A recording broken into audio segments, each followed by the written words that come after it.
आप बताएं जिस्म बीमार होता है कि नहीं होता है? खमरिया वालों का जिस्म बीमार नहीं होता? अरे बोल दीजिए, बीमार होता है। बहुत सारी बीमारियां लगती हैं। कोई ब्लड प्रेशर का मरीज है, कोई शुगर का मरीज है, कोई जॉन्डिस का मरीज है, कोई लीवर का मरीज है। अल्लाह सबको हिफाजत फरमाए। लेकिन ये अमराज आते हैं और जिस्म बीमार होता है। हुकूमतों ने इस जिस्म के इलाज के लिए तरह तरह के इंतजामात कर रखे हैं। बड़े बड़े हॉस्पिटल, मेडिकल कॉलेज, बड़े बड़े डिस्पेंसरी, बहुत बड़े बड़े आप देखें क्लिनिक, ये जिस्म के इलाज के लिए तमाम तर सहूलतें मुयस्सर हैं। आपको बुखार हो जाए, फौरन डॉक्टर के वहां जाएंगे। उस डॉक्टर ने अगर इलाज नहीं किया, रिफर कर दिया, उससे बड़े हॉस्पिटल में आप पहुंचेंगे। गोया कि दुनिया में मेडिकल साइंस बहुत तरक्की कर गया है और जिस्म के इलाज के लिए तरह तरह के इंतजामात हैं। मेरे भाइयों, जिस तरह जिस्म बीमार होता है, रूह भी बीमार होती है। रूह भी बीमार होती है। आप देखें, जिस्म की बीमारी बुखार का हो जाना, लीवर का खराब हो जाना, जॉन्डिस का हो जाना, ब्लड प्रेशर का हो जाना, शुगर का बढ़ जाना, ये सब जिस्म की बीमारियां हैं। रूह की बीमारी क्या है? रूह की बीमारी, आदमी का जब रूह बीमार होता है तो उसे इबादत अच्छी नहीं लगती है। आदमी का जब रूह बीमार होता है तो वो झूठ बोलता है। आदमी का रूह जब बीमार होता है तो शिर्क व कुफ्र की दहलीज पर वो पहुंच जाता है। आदमी का रूह जब बीमार होता है तो फिर वो मक्कारी, अय्यारी, तरह तरह की बातें, इस्लाम के खिलाफ बातें, उलमा के खिलाफ बातें, औलियाए किराम के खिलाफ बातें नहीं बल्कि मदीने के ताजदार के खिलाफ बातें करता है। अल्लाह अकबर, ये रूह की बीमारी है। उलमा फरमाते हैं रूह की सबसे भयंकर, सबसे खतरनाक बीमारी जहालत है। सबसे खतरनाक बीमारी जो रूह की है जहालत है। बल्कि यूं कहिए, जहालत ये उम्मुल अमराज है रूह के लिए। जिस तरह लीवर की बीमारी, मैदा खराब हो गया तो फिर बहुत सारी बीमारियां जन्म लेती हैं। मैदा खराब हो गया, जॉन्डिस हो जाएगा, आप कमजोर हो जाएंगे, बुखार आएगा। फरमाया गया है कि लीवर ये बीमारियों को पैदा करता है। बहुत सारी बीमारियां पैदा होती हैं, ये जिस्म के लिए है। इसी तरह फरमाया गया रूह के लिए जो सबसे खतरनाक बीमारी है वो जहालत है। जब आदमी जाहिल होता है तो कुफ्र और शिर्क बकता है। आदमी के अंदर जहालत गालिब है, वो झूठ बोलता है, वो मक्कारी करता है, वो उलमा की शान में गुस्ताखियां करता है, औलियाए किराम की शान में गुस्ताखियां करता है, ताजदारे अंबिया की शान में गुस्ताखियां करता है। ये किस वजह से हो रहा है? ये जहालत की वजह से हो रहा है। सबसे खतरनाक रूह की जो बीमारी है वो जहालत है। मेरे भाइयों, जिस्म की बीमारी के लिए तो दुनिया ने बड़े बड़े कॉलेज, बड़े बड़े मेडिकल कॉलेज, बड़े बड़े हॉस्पिटल, बड़े बड़े मतब बना रखे हैं जहां आप जिस्म का इलाज करवा सकते हैं। लेकिन मेरी मालूमात के मुताबिक पूरी दुनिया में किसी भी हुकूमत ने रूह के लिए कोई हॉस्पिटल तैयार नहीं किया है, रूह के लिए कोई शिफाखाना तैयार नहीं किया है। आप बताएं, आपके जिले में रूह के इलाज के लिए क्या गवर्नमेंट ने कोई हॉस्पिटल बना रखा है? आप पूरी दुनिया का चक्कर लगा लेंगे, सर्वे कर लेंगे जिस्म के इलाज के लिए, तो आप बड़े बड़े मेडिकल कॉलेज, हॉस्पिटल पा जाएंगे। लेकिन रूह के इलाज के लिए किसी भी दुनिया की हुकूमत ने कोई कोई हॉस्पिटल, कोई शिफाखाना तैयार नहीं किया है। मैं आपसे पूछना चाहता हूं, जिस्म बीमार हो गया तो आप मेडिकल कॉलेज पहुंच गए, हॉस्पिटल पहुंच गए, डिस्पेंसरी पहुंच गए, मतब पहुंच गए, लेकिन रूह बीमार हो जाएगा तो इसके इलाज के लिए कहां जाएंगे? ऐ मेरे प्यारे भाइयों, रूह इलाज हो जाए, बीमार हो जाए तो इसका इलाज कहीं और नहीं होता है, मदारिसे दीनिया में होता है। रूह बीमार हो जाए तो इसका इलाज कहीं और नहीं होता है, खाने खुदा में उलमा करते हैं। रूह बीमार हो जाए तो इसका इलाज कहीं और नहीं होता है, औलियाए किराम की बारगाह में हाजिर होंगे तो आप रूह की बीमारियों से शिफा पा जाएंगे। सुभान अल्लाह, सुभान अल्लाह। नारे तकबीर, नारे रिसालत, मसलके आला हजरत, उलमाए अहले सुन्नत, रस्मे दस्तारे बंदी, नारे तकबीर, नारे रिसालत। माशाअल्लाह, माशाअल्लाह, सुभान अल्लाह, सुभान अल्लाह। मेरी बात आप हजरात के पल्ले पड़ रही कि नहीं? माइक माशाअल्लाह, आवाज बहुत गूंज जा रही है, लग रहा है। समझ नहीं पा रहे हैं ना? थोड़ा आवाज क्लियर कीजिए भाई। मेरी आवाज समझ रहे हैं? तो रूह बीमार हो जाए तो कहां जाएंगे आप? लखीमपुर मेडिकल कॉलेज में कि उलमा की बारगाह में? उलमा की बारगाह में। रोज रूह का इलाज ये उलमा करते हैं। उलमा लोग आज कहते हैं ना कि आलिमों से फायदा क्या है, उलमा से क्या फायदा? क्या फायदा है आलिम दीन बना करके? थोड़ी सी तनख्वाह पाएगा, उसमें घर बार कैसे चलेगा? अल्लाह अकबर, अल्लाह अकबर। मेरे भाइयों, आप कहते हैं उलमा से फायदा क्या है? अरे अगर ये उलमा ना हो, ये उलमा ना हो तो आपका जिंदगी जीना दूभर हो जाएगा। आप कोई मर जाए, मरकर पड़ा रहेगा, सड़ जाएगा। अगर उलमा ना हो, आप बताइए कोई नमाज जनाजा पढ़ना ना जानता हो, और जानता कौन है? जिसने इल्म हासिल किया है। तो नमाज जनाजा कौन पढ़ाएगा? पड़ा पड़ा वहीं पर सड़ जाएगा। अल्लाह अकबर। ये उलमा आपके पैदा होने से लेकर मरने तक आपके काम आते हैं। फिर ये कहा जाता है कि उलमा से क्या फायदा? अब तो लोगों ने ये कहना शुरू कर दिया, ये मौलाना मौलवी लोग तो पुरानी बातें करते हैं, ये पुरानी बातें करते हैं। दुनिया बड़ी तरक्की कर गई है, आगे की बातें करनी चाहिए, आगे की बातें करनी चाहिए। दुनिया बड़ी तरक्की कर गई है। अल्लाह अकबर। मैंने पढ़ा हुजूर अल्लामा अब्दुल अली मेठी मुबल्लिग इस्लाम, जहां जिनके नाम से दारुल उलूम अलीमिया मंसूब है, जहां से मौलाना अब्दुल मुत्तलिफ फारिग हैं। मैं फकीर, मैं भी जो है दारुल उलूम अलीमिया ही से फारिग हूँ। अल्लाह अकबर। हुजूर मुबल्लिग इस्लाम अलैहि रहमत व रिज़वान, आप जानते हैं आप 30 जुबानों में तकरीर करते थे। कितनी जुबानें जानते थे? 30 जुबानें। आज का लवंडा पैंट शर्ट पहन लिया, थोड़ी सी इंग्लिश जान गया, थोड़ी सी इंग्लिश बोलने लगा तो कहता है दुनिया बड़ी तरक्की कर गई। मौलवियों के चक्कर में ना पड़ो, ये तो पिछली बातें करते हैं, ये पुरानी बातें करते हैं। अल्हम्दुलिल्लाह हमारा दीन पुराना है, हमारी शरीयत पुरानी है, तो हमारी बातें भी पुरानी ही होंगी। हम नई नई बातें कह करके नहीं लाएंगे, हम तो वही बातें कहेंगे जो कुरान कहता है, जो हदीस कहती है। सुभान अल्लाह, सुभान अल्लाह। वाह वाह वाह, माशाअल्लाह, माशाअल्लाह, वाह वाह। हुजूर मुबल्लिग इस्लाम माशाअल्लाह, माशाअल्लाह 30 जुबानों में तकरीर फरमाते थे। ऐसी इंग्लिश, फ्रेंच, कौन कौन सी जुबानें। अल्लाह अकबर। मुबल्लिग इस्लाम अलैहि रहमत व रिज़वान, जो आला हजरत के शागिर्द हैं, आला हजरत के खलीफा हैं। अल्लाह अकबर, अल्लाह अकबर। 30 जुबानों में आप तकरीर करते थे। दुनिया के अक्सर ममालिक का, यूरोप हो, अमेरिका हो, अफ्रीका हो, आपने कहां कहां दौरा करके इस्लाम की तबलीग नहीं फरमाई है, मसलके आला हजरत को आम नहीं किया है। अल्लाह अकबर। मैंने पढ़ा हुजूर मुबल्लिग इस्लाम के हाथ पर 70,000 काफिरों ने कलमा पढ़ करके इस्लाम को कबूल किया है। सुभान अल्लाह, सुभान अल्लाह। वाह, वो भी कलमा पढ़ने वाले कोई आम नहीं थे, कोई अमेरिका का पादरी था, कोई अमेरिका का साइंसदान था, कोई अमेरिका का डॉक्टर था।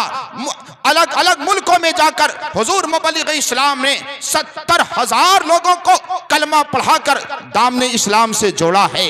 अल्लाह अकबर। लोग कहते हैं मौलाना लोग पुरानी बातें करते हैं। हुजूर मुबल्लिग इस्लाम अलैहि रहमत व रिज़वान फरमाते हैं अगर तरक्की चाहते हो तो पीछे जाओ, पीछे देखो और पीछे देखो और पीछे देखो, 1400 साल पीछे चले जाओ और सहाबे किराम की जिंदगी को देखो और उनकी जिंदगी को अपने लिए आइडियल बना लो। मुबल्लिग इस्लाम फरमाते हैं अल्लाह यहाँ भी कामयाब कर देगा, वहां भी कामयाब कर देगा। वाह वाह वाह, सुभान अल्लाह, माशाअल्लाह माशाअल्लाह। लोग कहते हैं कि माशाअल्लाह माशाअल्लाह मौलाना लोग ओल्ड बातें करते हैं, ओल्ड पिछली बातें करते हैं, तरक्की नहीं।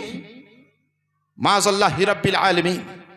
हुजूर मुबल्लिग इस्लाम इतने बड़े आलिम दीन और आप फरमाते हैं तरक्की चाहते हो तो 1400 साल पीछे चले जाओ और सहाबा की जिंदगी को अपनी जिंदगी में दाखिल कर लो, अल्लाह कामयाब फरमा देगा। सुभान अल्लाह, अल्लाह कामयाब फरमा देगा। मेरे मुसलमान भाइयों, इन उलमा की कद्र कीजिए, उलमा की अहमियत पहचानिए। लोगों ने एक और सोचा, ये सोशल मीडिया का जब से जमाना आ गया है, माज़अल्लाह रब्बिल आलमीन, क्या क्या बातें हो रही। लोग सोशल मीडिया पे डाल रहे हैं, वरगला रहे हैं कि अपने बच्चों को आलिम ना बनाओ, दीन के करीब ना करो, वो आलिम बन जाएंगे, दुनिया कैसे कमाएंगे, 5000 6000 8000 10,000 तनख्वाह पाएंगे, वो कैसे खाएंगे, कैसे पिएंगे। कसम खुदा की आप मुझे एक बात बताइए, अपने दिल पे हाथ रख, अपने दिल पर हाथ रखकर ठंडे दिल से सोचकर बताइए, क्या कभी आप हजरात ने सुना कि कोई आलिम दीन वो फाका करते करते दुनिया से इंतकाल कर गया? किसी आलिम के दीन के घर में चूल्हा नहीं जला? कोई आलिम दीन आज भूखा सो गया? हजरत इमामुल उलमा हजरत अल्लामा मुफ्ती शब्बीर हसन साहब क़िबला अलैहि रहमत व रिज़वान, जो मेरे दादा उस्ताद हैं, फरमाते थे कि पूरी दुनिया भूखी रह सकती है लेकिन आलिम दीन अल्लाह तबारक व तआला ने इल्मे दीन की ऐसी बरकत रखी है कि आलिम दीन कभी भूखा नहीं सो सकता है, आलिम दीन कभी भूखा नहीं हो सकता है। अरे आप देखिए इन उलमा की जमात को आप लाखों कमाते हैं, ये थोड़ा सा पाते हैं, लेकिन सुभान अल्लाह क्या कहना, इनका लिबास भी चमकता रहता है, चेहरा भी चमकता रहता है। क्या वजह है, क्या वजह है? अल्लाह अकबर। आलिम दीन, उसके पास देखिए वजू करने के लिए अलग चप्पल है, कहीं और किसी के वहां जाना है अलग जूता है, अगर बारात जाना है, किसी प्रोग्राम में जाना है अलग चप्पल है, अलग जूता है। कितने इंतजामात हैं, अल्लाह अकबर। अच्छे लिबास हैं, अच्छे चेहरे हैं, क्या वजह है? आप लाख कमाते हैं फिर भी इतना इंतजाम नहीं कर पाते, इतना शानदार, इतना अच्छा कपड़ा नहीं पहन पाते हैं, आपका चेहरा इतना पुरनूर नहीं होता है। वजह क्या है? ऐ मेरे प्यारे भाइयों, इनके पास मुस्तफा जाने रहमत सल्लल्लाहु अलैहि वसल्लम का दीन है, इसलिए अल्लाह ने इनके लिबास को भी चमका दिया है, इनके चेहरे को भी चमका दिया। सुभान अल्लाह, सुभान अल्लाह, वाह वाह। लोग कहते हैं कि आलिम बन जाएगा तो कैसे खाएगा, कितनी छोटी सोच है। अरे ये इन उलमाए किराम जिन्होंने अपनी जिंदगी को अल्लाह रसूल की दीन की तबलीग के लिए वक्फ कर दिया है, वक्फ कर दिया है, क्या अल्लाह इन्हें कभी भूखा रख सकता है? इन्हें भूखा? हजरत इमाम अबू यूसुफ रहमतुल्लाह ताला अलैह ये फरमाते हैं कि हजरत इमाम आज़म अबू हनीफा रज़ियल्लाहु ताला अन्हु फरमाते हैं कि मैं 93 हिजरी में अपने वालिद गिरामी के साथ हज करने के लिए गया। कहते हैं मेरी उम्र उस वक्त 16 साल की थी, 16 साल। आप कहते हैं मैं अपने वालिद गिरामी के साथ गया था, देखा खाने काबा के सामने लोगों का भीड़ लगा हुआ है। अपने वालिद गिरामी से पूछा, अब्बा हुजूर ये भीड़ कैसी है, ये भीड़ कैसी है, वहाँ क्यों लोग इकट्ठा हैं? फरमाया वहाँ रसूल अकरम सल्लल्लाहु ताला अलैहि वसल्लम के एक सहाबी हैं जो हदीस बयान कर रहे हैं, लोग भीड़ लगाकर उस हदीस मुस्तफ़ा को सुन रहे हैं। हजरत इमाम आज़म अबू हनीफा रज़ियल्लाहु ताला अन्हु ने कहा, अब्बा हुजूर मेरी भी ख्वाहिश है कि मैं भी अपने आका की हदीस सुनूं, मुझे भी वहाँ ले चलिए। फरमाते मैं इतना कह के दौड़ते हुए आगे बढ़ा, लोगों को चीरते हुए अंदर पहुंचा तो देखा एक ज़ईफ शख्स बैठे हुए हैं जिनका नाम गालिबन हजरत हजरत अब्दुल्ला बिन हारिस है गालिबन, फरमाते हैं कि वो बैठे हुए और रसूल अकरम सल्लल्लाहु अलैहि वसल्लम की हदीस बयान कर रहे हैं। हदीस में क्या कह रहे हैं? फरमाते हैं काला रसूलुल्लाह सल्लल्लाहु अलैहि वसल्लम मन तफक्कह फी दीनिल्लाहि कफाल्लाहु वहमहु व रिज़्क़हु मिन हैसु ला यहसबहु। फरमाते हैं कि वो हदीस बयान कर रहे थे कि मेरे आका सल्लल्लाहु अलैहि वसल्लम इरशाद फरमाते हैं, जिस शख्स ने दीन की समझ हासिल की, दीन में फ़क़ाहत हासिल की, जो शख्स आलिम दीन बन गया, अल्लाह तबारक व तआला उसके वहम का, उसके रिज़्क़ का इंतज़ाम ऐसी जगह से फरमा देता है कि बंदा का वहमो गुमान भी वहां तक नहीं जाता है। अल्लाह ताला ऐसा इंतज़ाम फरमाता है कि बंदा सोच भी नहीं सकता है। ये इल्म दीन की बरकत है। आज लोग कहते हैं क्यों आलिम दीन बना रहे हो, कैसे काम चलेगा?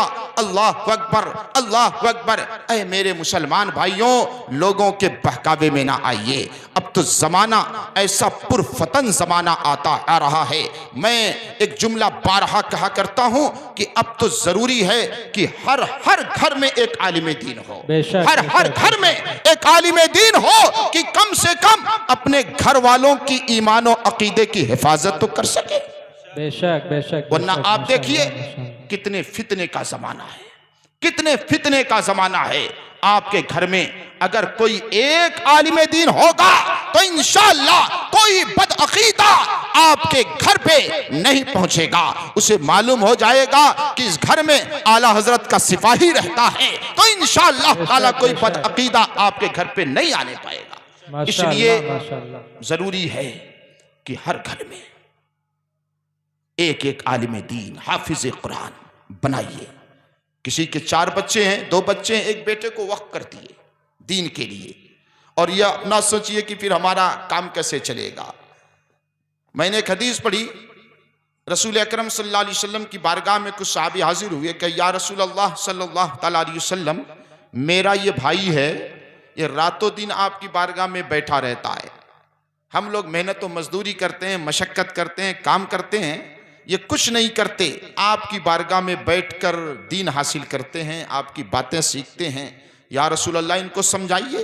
तो मेरे आका मदीने के ताजदार सरवरे कायनात सल्लल्लाहु अलैहि वसल्लम ने इरशाद फरमाया, ऐ लोग सुनो, अल्लाह तबारक व तआला जो तुम्हें रिस्क खिला रहा है, तुम्हारे इसी भाई के सदक़े में खिला रहा है, क्योंकि ये इल्म दीन हासिल कर रहा है। तो आप ये सोचें कि अगर हमने अपने बेटे को, अपने भाई को इल्म दीन के हुसूल पर लगा दिया है, तो अल्लाह तबारक व तआला जो अता फरमा रहा है उसके सदक़े में अता फरमा रहा है। सुभान अल्लाह, उसके सदक़े में अता। क्योंकि जब मेरे आका सल्लल्लाहु अलैहि वसल्लम इरशाद फरमाते हैं, जब बच्चा इल्म दीन के हुसूल के लिए अपने घर से निकलता है तो गोया कि वो जन्नत के रास्ते पर चल रहा है, वो जन्नत के रास्ते पर चल रहा है।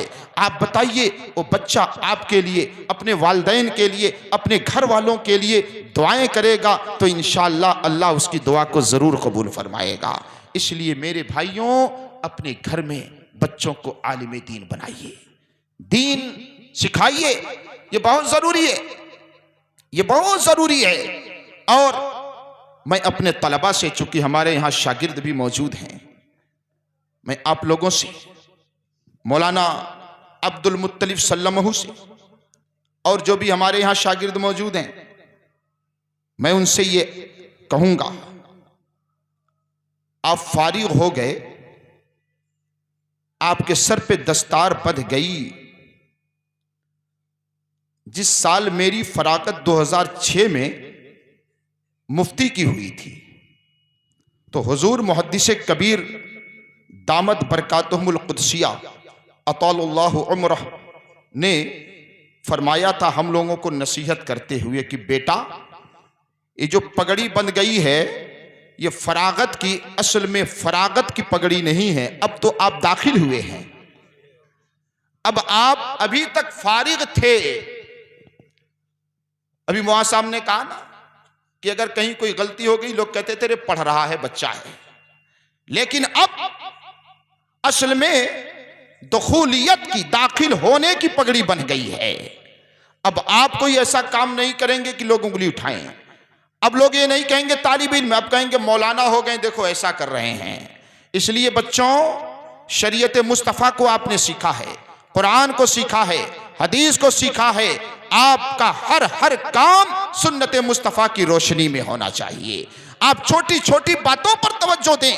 आप अगर जूता पहन रहे हैं तो पहला कदम कौन सा जाए, दाहिना जाए कि बायां जाए? मेरे मुस्तफ़ा ने सिखाया है कि पहला कदम हमारा दाहिना जूते में जाना चाहिए। आप मस्जिद में दाखिल हो रहे हैं, पहले कौन सा कदम दाखिल करेंगे? मेरे मुस्तफ़ा ने सिखाया है कि पहले दाहिना कदम दाखिल करेंगे। मस्जिद से निकल रहे हैं, कौन सा कदम निकालेंगे? मेरे मुस्तफ़ा ने सिखाया है कि बायां कदम निकालेंगे। तो आप इन्हें छोटा ना समझिए, हर बात पर, छोटी छोटी बातों पर आपको तवज्जो देने की जरूरत है। क्योंकि आप अवामे अहले सुन्नत के लिए अब नमूना बन गए हैं, आइडियल बन गए हैं। अब आप लोग, आपके चलने को, फिरने को, उठने को, बैठने को, खाने को, सब पर लोगों की नजरें रहेंगी। आप बुरा ना मानिएगा कि लोग कैसे हैं, हमारे हर हरकातो सकनात पर अपनी नजर रखे हुए हैं। अगर मेरे भाइयों ये आलिम नहीं हैं, ये अवामुन नास से हैं, लेकिन हर आम आदमी ये चाहता है मेरा आलिम जो हो, मेरा पेशवा जो हो, उसकी जिंदगी सुन्नत मुस्तफ़ा की रोशनी में गुजरे। इसलिए अगर आपके ये बैठने को देखते हैं तो बुरा ना मानिए, आपके चलने को देखते हैं तो बुरा ना मानिए। आप कहाँ आते हैं, कहाँ जाते हैं, इनकी नजर रहती है तो बुरा ना मानिए, बल्कि आप अपने आप को संभालिए और आपका सब कुछ सुन्नत मुस्तफ़ा, शरीयत मुस्तफ़ा की रोशनी में होना चाहिए। लोग जब कहते हैं कि लोग बड़ी नजर हमारे ऊपर रखते हैं, तो मैंने कहा हर किसी के ऊपर नजर नहीं रखी जाती, नजर उस पे रखी जाती है जो कीमती शय हो। आप अनमोल हो गए हैं, आप कीमती हो गए हैं दरबार मुस्तफ़ा में बिक करके। इसलिए ये आपके भाई, आपके वालिदैन, आपके चचा, आपके जानने वाले, आपके मानने वाले ये देखना चाहते हैं कि मेरा बच्चा अब आलिम दीन बन गया है, इसलिए इसका सब कुछ जो है सुन्नत मुस्तफ़ा की रोशनी में होना चाहिए। इसलिए मेरे बच्चों, मेरे भाइयों, बुरा ना माना कीजिए, बल्कि अपने आप को संभालिए। और एक बात बहुत मजबूती के साथ अपने दिलो दिमाग में बैठा लीजिए, हमेशा अपने असातिज़ा का बाअदब बन करके रहिए। क्योंकि इल्म दीन इल्म रूहानियत है, एक रूहानी इल्म है, इसका कनेक्शन रूहानियत से है। एक बाद दीगरे मदीने के ताजदार तक पहुंच गया है। आपके अंदर जब अदब होगा, जब आप मुअद्दब बनेंगे तो अल्लाह तबारक व तआला उस इल्म में इजाफा फरमाता जाएगा, इजाफा फरमाता जाएगा।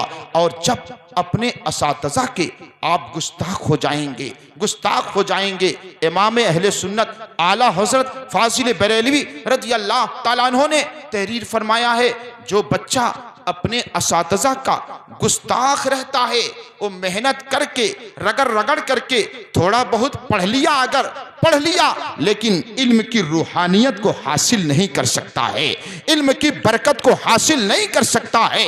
मैंने पढ़ा रसूल अकरम सल्लल्लाहु अलैहि वसल्लम के चचा ज़ाद भाई हजरत अब्दुल्लाह इब्ने अब्बास रज़ियल्लाहु ताला अन्हु आप पढ़ने के लिए हजरत ज़ैद बिन साबित रज़ियल्लाहु ताला अन्हु के घर जाते थे। कभी जब आप दरवाजा बंद पाते, दरवाजा खटखटाते नहीं थे, ये आपका अदब था, बल्कि चौखट पर बैठ जाते और चौखट पर अपने सर को रख करके इस तरह लेटे रहते, गर्दो गुबार उड़ते, धूल उड़ती आपके चेहरे पर, आपके बाल पर धूल गर्दो गुबार अट जाया करती थी, बाल आपके परागंदा हो जाया करते थे। अल्लाह अकबर। और जब हजरत ज़ैद बिन साबित अपने घर से निकलते तो कहते, ऐ रसूल अकरम सल्लल्लाहु अलैहि वसल्लम के चचा के लड़के मुझे दरवाजे पर दस्तखत तो दे दिया होता, मुझे आवाज तो दे दी होती। तो आप फरमाते, ऐ मेरे उस्ताज़े गिरामी, मुझे ये तालीम नहीं दी गई है कि मेरा उस्ताद पता नहीं किस हालत में हो और उसे मैं दस्तखत दे करके उसको डिस्टर्ब कर दूं। अल्लाह अकबर, ये अदब था, ये अदब मैंने पढ़ा। आला हजरत इमाम अहले सुन्नत ने उसमें मलफूज शरीफ में तहरीर फरमाया है कि बादशाह हारून रशीद, नाम सुने कि नहीं, बहुत बड़ा बादशाह गुजरा, बहुत बड़ा बादशाह, और उसके रोब जलाल का क्या कहना, अच्छों की हालत खराब हो जाती थी। हारून रशीद, उसका बेटा था मामून रशीद। उनके हारून रशीद के ज़माने में एक बहुत बड़े आलिम दीन हज़रत अल्लामा कसई रहमतुल्लाह ताला अलैह, जो कि इमाम मोहम्मद रहमतुल्लाह ताला अलैह के खालाजाद भाई थे, कुर्राए सबआ में से आपका नाम आता है, बहुत बड़ा आलिम दीन। उसने, हारून रशीद ने एक मर्तबा खबर कहलवाया कि जाकर अल्लामा कसई से कह दो कि ओ मेरे घर पे आकर मेरे बच्चे को पढ़ा दिया करें। जब खबर पहुंची तो हजरत अल्लामा इमाम कसई रहमतुल्लाह ताला अलैह ने फरमाया कि कसई अपने इल्म का सौदा नहीं कर सकता है, बादशाह के बेटे को पढ़ना है तो मेरी दरसगाह में आना पड़ेगा, मेरे मदरसे में आना पड़ेगा। अल्लाह अकबर। हारून रशीद के पास ये बात पहुंची।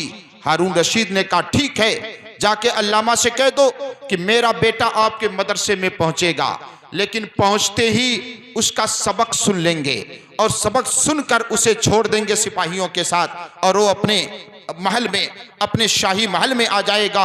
अल्लामा कसई रहमतुल्लाह ताला ने फरमाया जाके हारून रशीद से कह दो कि ऐसा मैं नहीं कर सकता, जब बच्चे नंबर से जिसकी बारी आएगी मैं उसी को पढ़ाऊंगा, उसी का सबक सुनूंगा। अल्लाह अकबर। उलमा को इस तरह बेबाक होना चाहिए, अपने इल्म का कभी सौदा नहीं करना चाहिए। अल्लाह अकबर। जब हारून रशीद को यह बात पहुंची, उसने कहा ठीक है हजरत, जैसा चाहेंगे वैसा ही होगा। अल्लाह अकबर। मामून रशीद आता हजरत की बारगाह में पढ़ता। एक दिन हारून रशीद हजरत अल्लामा कसई रहमतुल्लाह ताला अलैह के दरवाजे से गुजर रहा था। क्या देखा, मेरा बेटा मामून हजरत अल्लामा के पैर पे पानी गिरा रहा है और अल्लामा अपने पांव को धुल रहे हैं। वो अपने घोड़े से उतर गया और उतरकर बड़े गजबनाक अंदाज में, चेहरा सुर्ख, और अपने बेटे को एक कोड़ा मारा, एक कोड़ा मारा। अल्लामा कसई फरमाते हैं मैंने सोचा कि लग रहा है बादशाह को मेरा ये करना बुरा लग गया कि बादशाह जो शहजादा है वो मेरे पांव पर पानी गिरा रहा है और मैं धुल रहा हूं। जाहिर सी बात है बादशाहों का प्रोटोकॉल। अल्लाह अकबर। आपने सोचा, मेरे दिल में यह ख्याल आया कि बादशाह को बुरा लग गया, लेकिन हारून रशीद क्या कहते हैं, ओए मामून, अल्लाह ताला ने तुझे दो हाथ दिए हैं, अदब का तकाजा ये है कि एक हाथ से पानी गिरा, दूसरे हाथ से अपने उस्ताद का पैर धुल, अपने उस्ताद का पैर धुल। अल्लाह अकबर, अल्लाह अकबर। मेरे बच्चों, मेरे अजीज बच्चों, आप लोग उलमाए इकराम अपने असातिज़ा का बाअदब बने रहिए। बाअदब बनेंगे तो इंशाअल्लाह अल्लाह तरक्कियां अता फरमाएगा, और जो बेअदब हुआ, जो गुस्ताख हुआ, तो फिर वो कहां से कहां पहुंच जाता है उसका कोई ठिकाना नहीं रहता है। इसलिए हमेशा असातिज़ा के अदब को मलहूज रखिए, असातिज़ा के अदब को मलहूज रखिए। और एक बात और आप लोगों के लिए, हमारे असातिज़ा ने, उलमा ने ये सिखाया है। आप ये ना समझिए कि हम फारिग हो गए, फारिग नहीं हुए, जिम्मेदारियां बढ़ गई हैं। आप किताबों का मुताला करते रहिए, जो भी वक्त मिले पढ़ते रहिए, अपने वक्त को फजूल में जाये ना कीजिए। आप जितना पढ़ेंगे अल्लाह ताला उतना ही इल्म आपको अता फरमाता जाएगा। अपने वक्त को फजूल में जाया ना कीजिए, क्योंकि आप आम लोगों में से नहीं रह गए बल्कि खास लोगों में से हो गए हैं। मुताला करते रहिए, पढ़ते रहिए, खास तौर से फिक्र की किताबों का बगौर मुताला कीजिए। आप जब पढ़ेंगे तो अल्लाह ताला, रसूल अकरम सल्लल्लाहु ताला अलैहि वसल्लम ने इरशाद फरमाया, ओ मन युरदिल्लाहु बिही खैरन युफक्किहुहु फिद्दीन। अल्लाह ताला जिसके साथ भलाई का इरादा फरमाता है उसे दीन का आलिम बना देता है, दीन का फकीह बना देता है।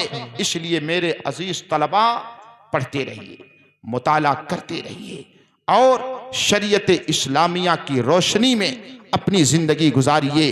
और एक बात और बड़े गौर से सुन लीजिए, हमेशा बरेली शरीफ का वफादार बन करके रहिए, बरेली शरीफ का वफादार बन करके रहिए।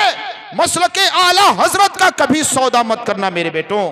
मसलक आला हजरत का कोई कुछ भी कहे, अगर आला हजरत ने जो तहरीर फरमाया है जर्रा बराबर उसके खिलाफ बकवासें करता है, बातें करता है, तो उसकी पगड़ी चाहे जितनी ऊंची हो, उसका जुब्बा चाहे जितना बड़ा हो, उसके आप फराड में ना पड़िएगा। इमाम अहले सुन्नत ने जो फरमाया वही हक है और इंशाअल्लाह उसी पर हम सबको अमल करना है। इसी में अल्लाह भी राजी, इसी में रसूलुल्लाह भी राजी हैं और दुनिया से यही कहते हुए रुखसत होना है, या रसूल अल्लाह तुझे जाना, तुझे माना, ना रखा गैर से काम, लिल्लाहिल हम्द में दुनिया से मुसलमान गया। दरूद शरीफ पढ़ लें। अल्लाहुम्मा सल्ली अला सय्यिदिना मौलाना व मौलाना मुहम्मदिन बारिक वसल्लिम सलातम व सलामन अलैका या सय्यदी या रसूल अल्लाह सल्लल्लाहु तआला अलैहि वसल्लम। मेरे उस्ताद गिरामी मौलाना अब्दुल मुत्तलिब के भी उस्ताद हो गए हैं, मनाजिर अहले सुन्नत ताजुल फक़हा हजरत अल्लामा मुफ्ती मोहम्मद अख्तर हुसैन साहब क़िबला क़ादरी दामत बरकातुल कुदसिया बारहा मुझसे एक जुमला इरशाद फरमाते हैं। और अब भी जब हजरत से बात होती है मुझसे कभी कभार कहते हैं कि मौलाना आला हजरत इमाम अहले सुन्नत को पढ़ते रहिएगा, आला हजरत के तसनीफात को पढ़ते रहिएगा। जितनी मर्तबा पढ़ेंगे अल्लाह ताला उतनी मर्तबा नई नई बातें अता फरमाता रहेगा। फरमाया आला हजरत ने जो कुछ भी लिखा है अल्लाह और उसके रसूल के फजल से इल्म का जखीरा जमा कर दिया है, इल्म का जखीरा जमा कर दिया है। मेरे अजीज नौनहाल बच्चों और आप लोगों से मैं ये गुजारिश करूंगा कि इमाम अहले सुन्नत के तसनीफात को पढ़ते रहिए। आप पढ़िए तो आप फतावे रिजविया शरीफ रखिए, आप जितना ही पढ़ते जाएंगे उतना ही लुत्फ मिलता जाएगा, इल्म आपका निखरता जाएगा। अल्लाह अकबर, कसम खुदा की मैं तो कभी कभार कुछ मसाइल में उलझ जाता हूं। मैं एक मरतबा बंबई गया, एक साहब ने एक मसला मुझसे पूछ लिया और हमें लगा कि ये तो नया मसला है। अच्छा, मसला क्या था? उन्होंने कहा हजरत मुंबई में आजकल माहौल है, जैसे फ्लैट आपका है, मैंने उसे हैवी डिपॉजिट दे करके कम किराए पर ले लिया और कम किराए पर लेने के बाद मैंने इनको ज्यादा किराए पर दे दिया। क्योंकि मैंने हैवी डिपॉजिट आपको दे दिया है, आपने कम किराए पर, मिसाल के तौर पर माहाना 2000 रुपए हमें आपका फ्लैट मिल गया, अब हम 15,000 रुपए किराए पर इनको दे करके उससे नफा कमा रहे हैं। ये मसला पूछा, मुझे ऐसा लगा यार ये तो नया मसला है, ये कहाँ मिलेगा? मुंबई बांद्रा में एक मस्जिद है, रजा जामा मस्जिद, मैं उसमें गया, इमाम साहब से कहा कि हजरत आपके पास फतावे रिजविया शरीफ है। हमारे दिल में ये बात आई कि इमाम अहले सुन्नत ने तो कुछ छोड़ा ही नहीं है, पढ़ना चाहिए, सब कुछ लिख दिया है। मेरे दिल ने ऐसा कहा कि ये मसला हमें फतावे रिजविया शरीफ में मिल सकता है। मैं गया, मैं कहा हजरत फतावे रिजविया कहाँ है? फतावे रिजविया लेकर मैं बैठा, मुताला करना शुरू किया। थोड़ी देर पढ़ते पढ़ते अल्लाह अकबर, हूबहू ये मसला फतावे रिजविया शरीफ में मुझे मिल गया। मेरा दिल खुशी से मचल गया। मैंने कहा वाह रे इमाम अहले सुन्नत, आपने छोड़ा ही क्या है, आपने अल्लाह रसूल के फजल से सब जमा कर दिया है, कोई तलाश करने वाला चाहिए। अल्लाह अकबर, अल्लाह अकबर, या रसूल अल्लाह, जिंदाबाद जिंदाबाद जिंदाबाद जिंदाबाद, माशाअल्लाह माशाअल्लाह। मेरा दिल इतना खुश हो गया, मैंने सोचा तो हो सकता है फतावे रिजविया शरीफ में। और मैंने उनसे कहा कि उन्होंने पूछा कि मुफ्ती साहब ये मसला मुझको बताइए, बड़ा अर्जेंट है। मैंने कहा अच्छा भाई देखिए, मैं तो बाहर हूँ, दारुल इफ्ता हमारा नानपारा में, बहरहाल मैं कोशिश करता हूँ, हो सकता है कहीं से मिल जाए मसला। मैंने देखा इमाम अहले सुन्नत ने, जवाब बता दूं कि खत्म कर दूं? जवाब बता दूं? इमाम अहले सुन्नत ने तहरीर फरमाया कि अगर कोई शख्स ऐसा करता है कि आपका फ्लैट मैंने ले लिया हैवी डिपॉजिट दे करके, और उसके बाद मैं किराया आपको 2000 रुपया दे रहा हूं और इनको मैंने 15,000 रुपए में दे दिया। इमाम अहले सुन्नत ने फरमाया कि ऐसा करना जायज नहीं है। फरमाते हैं ऐसा करना जायज नहीं है, क्योंकि आप उससे ये कह के ले रहे हैं कि हम आपका मकान ले रहे हैं, 2000 रुपया किराया दे रहे हैं। आप सिर्फ फायदा हासिल कर सकते हैं, उस मकान के मालिक नहीं हुए। उस मकान के मालिक नहीं हुए तो फिर इनसे 15,000 रुपया कैसे ले सकते हैं उस मकान पर? सुभान अल्लाह। इमाम अहले सुन्नत ने फरमाया ऐसा करना जायज नहीं है। हाँ, आगे और तहरीर फरमाते हैं, और हम मुसलमानों के लिए एक सूरत भी अता फरमा दिया। आप फरमाते हैं अगर इनके फ्लैट को आपने ले लिया है, इनके मकान को ले लिया है, तो अपनी तरफ से उसमें कुछ काम करवा दीजिए। मिसाल के तौर पर उस मकान में टंकी नहीं लगी थी, टोटी नहीं लगी थी, टाइल्स नहीं लगे थे, या टॉयलेट अच्छा नहीं बना था, आपने उसको दुरुस्त करवा दिया, आपने टंकी लगा दिया, अपनी तरफ से उस मकान में आपने कुछ काम करवा दिया। अब इनसे आप 15,000 रुपया ले रहे हैं तो अब जायज हो जाएगा, क्योंकि आप अब इस बात का ले रहे हैं कि मकान का नहीं, जो मैंने आपको सहूलत दे दी है उस मकान में, टॉयलेट अच्छा बनवा दिया है, टोटी लगवा दिया है, टंकी लगवा दिया है, मैं जो पैसा बढ़ा के ले रहा हूं उसका बढ़ा करके ले रहा हूं। इमाम अहले सुन्नत फरमाते हैं अब जायज हो जाएगा। माशाअल्लाह माशाअल्लाह, सुभान वाह, अल्लाह। वाह, बेशक तो बेशक। क्या नहीं लिख दिया है हमारे इमाम ने। इसलिए मेरे तलबा, मेरे बच्चों, आला हजरत को पढ़िए, इंशाअल्लाह इल्म निखरता जाएगा। अल्लाह ताला की बारगाह में दुआ है कि अल्लाह रब्बुल इज्जत हम सब लोगों को मसलक आला हजरत का पाबंद बनाए। वमा अलैना इल्लल बलाग। अस्सलामु अलैकुम।